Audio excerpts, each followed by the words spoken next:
I recently made a short video about the importance of having children and creating communities. Otherwise, people will end up alone, most likely in state-run homes when they can no longer take care of themselves.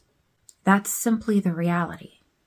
I brought up how my husband and I were willing to take in our neighbors who were in their 80s and equipped our home with what they needed to take care of them for the rest of their lives. Because over my dead body, did I want these people going into a state-run home? The husband had 2 children from a previous marriage who wanted nothing to do with him, and the woman was a second marriage to him and had no children of her own, but she desperately wanted some. So this really wasn't her fault that she didn't have anyone to care for her. He fell and went to a rehab facility while we took in his wife. As fate would have it, he ended up healing up well enough to go back home, and they're over there now. But we were prepared to take them both in, right up through the end of their lives, surrounding them with children who loved them.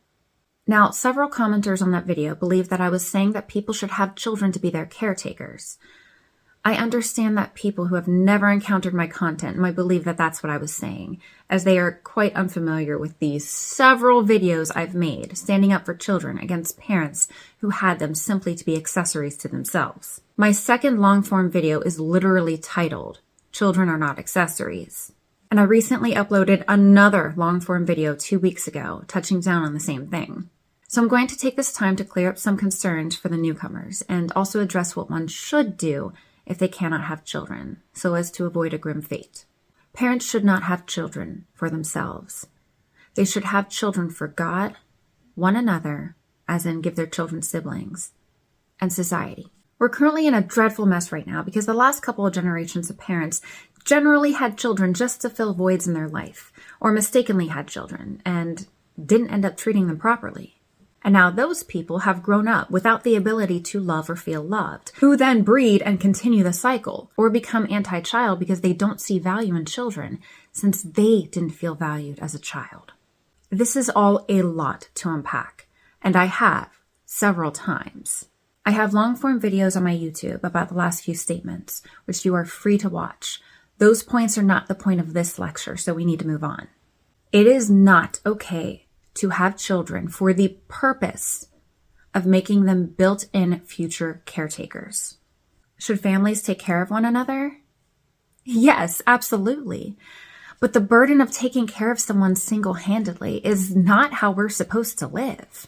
Ideal families have both an active and participating mother and father, who then have active and participating parents as well, who ideally live near the child produced by the marriage, and the child ideally then has 6 loving and capable adults to tend to their well-being. This is the ideal, and it's the ideal that Christians point out time and time again and are scoffed at because it's not the reality. But it's not the reality for 2 specific reasons. Firstly, people marry when they are ill-prepared, so they divorce or live unhappily.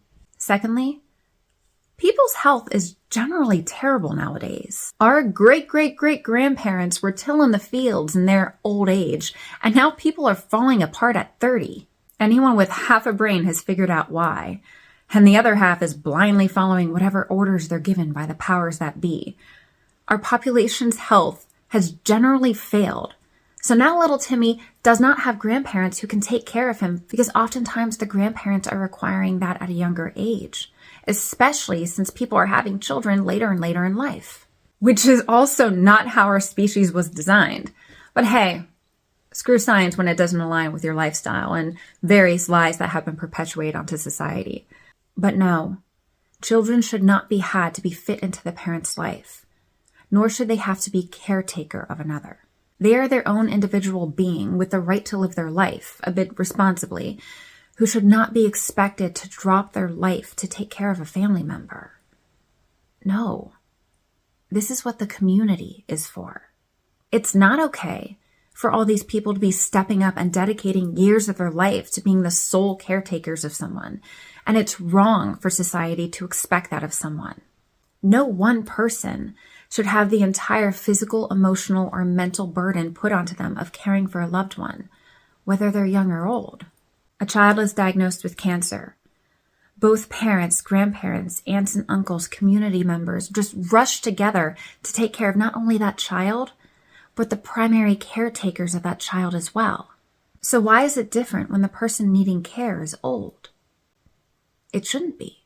It's different because of the mentality of, oh, this person is old now, and the standard is dumping the old person onto a family member, and we can give that family member breaks every once in a while. No, we need communities. We don't have communities anymore. Do you know what happened when I took in my 86-year-old neighbor for 6 weeks? My children helped with her care.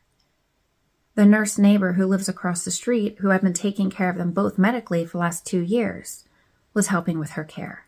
Her church community members were stepping up and coming to my house to take her on errands and bring her things.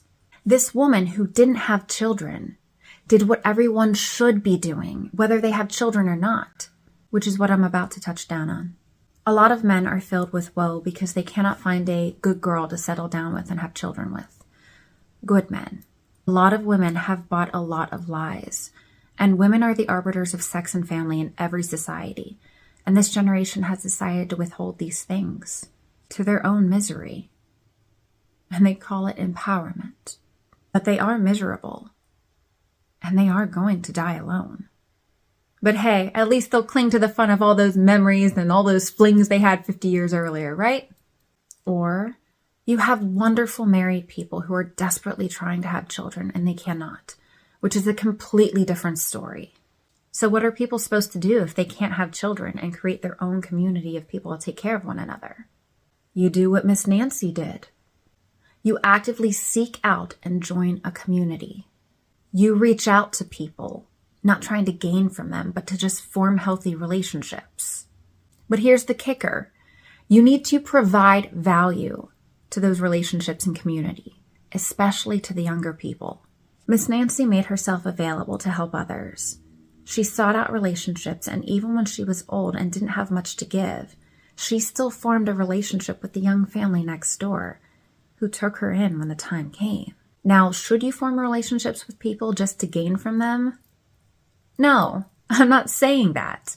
You should be a good person who always seeks to better themselves, and then you better the lives of those around you. And you know what? Things will fall into place. People are desperate for kindness, for community. My brother and sister are child-free. My sister by choice, and my brother not by choice.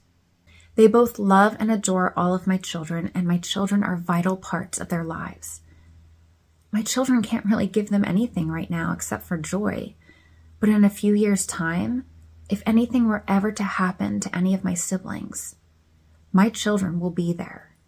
If something were to happen to me or my husband, my siblings would swoop in to take care of my children mentally, physically, and emotionally. And my children will be the ones who swoop in together to take care of their uncle and aunt. And they will have each other, at least 5 other people and one another alone, to help them. And that doesn't include their own spouses or children that they'll have to help. Imagine, my sister 86 years old like Miss Nancy, but despite not having children, her sister picked up the slack and provided for her care by having children, who then married and had more children. My sister will have an entire community of people with shared values to care for her, and no one will feel burdened by her because the burden would be shared. And that's how it should be. Parents and grandparents are supposed to care for children. They're also supposed to provide community for their children. And the best way to do this is by having more children, giving their children one another, and teaching them to love and support one another. Then the parents and grandparents stay or become active themselves in various communities to form ties. Single or older people, seek out communities like this and add value to them. Don't wait until you need something. So the value that you add will be paid back by those whom you took care of in their younger years. My grandfather just died. He had 8 grandchildren. Of those 8, only 3 bred, contributing 10 great-grandchildren in total. Of those 10, mine made up 6. At my funeral, I'm going to have at least 50 great-grandchildren present because I'm raising my family with very different values than we were given. And all those grandchildren and great-grandchildren, they will never feel alone. They will have aunts and uncles and cousins and siblings, all who love them and support them. They will all take care of one another in crisis, because that is the proper way of things. I am building an empire. And if you're someone who buys into the population control propaganda, and you see that the idea that children exist, thank you for not breeding. Please leave it to the intellectuals. Which I do have an upcoming video about that. Parents failing their children by not being intellectuals, and then being shocked when their children are easily brainwashed in their young adult years, to believe things like overpopulation and that the government cares about us. Parents, love your children, teach them to be supports for one another, get involved in communities, and build a support system for your children. Single or childless people, go make connections with people, find communities, and add value to those communities. Build friendships and relationships with people, and you won't be alone in the end. If you've got beef, I've probably already addressed it in a longer form video because I talk about everything. Make sure you check out my YouTube, youtube.com, Veritas on the Rocks, to see if I haven't already addressed your concern. Hopefully this has been helpful. I'm Regina Lux with Veritas on the Rocks.